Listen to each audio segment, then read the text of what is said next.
sa ating one-day na seminar. So once again, congratulations to all graduates.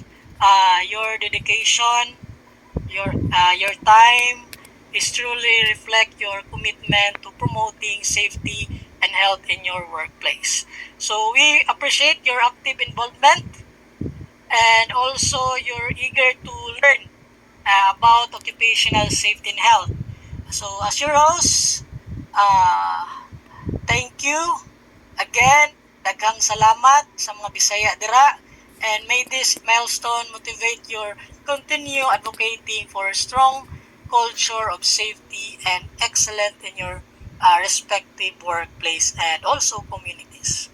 So please give your round of applause sa lahat nga naka-survive sa isang araw natin na seminar.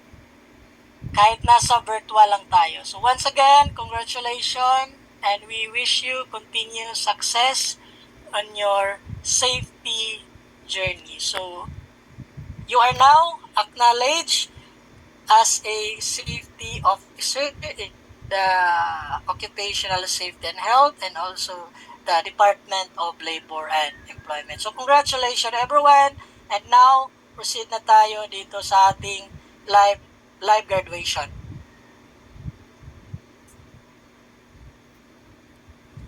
Okay, nakita nyo ba sa script?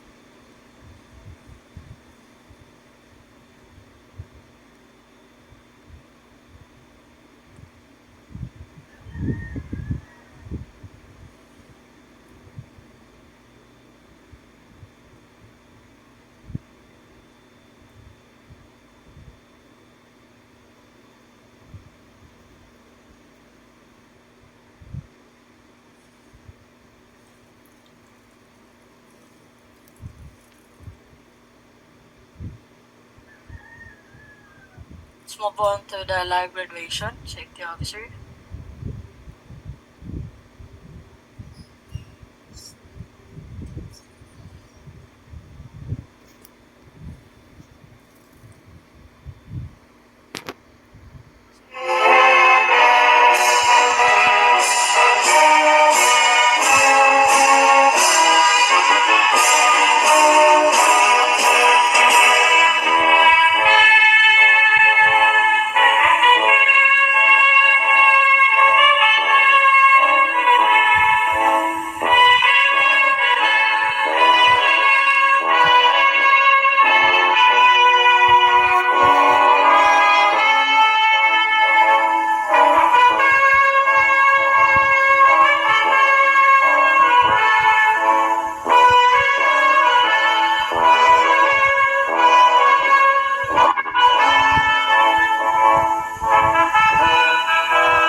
good luck, graduates.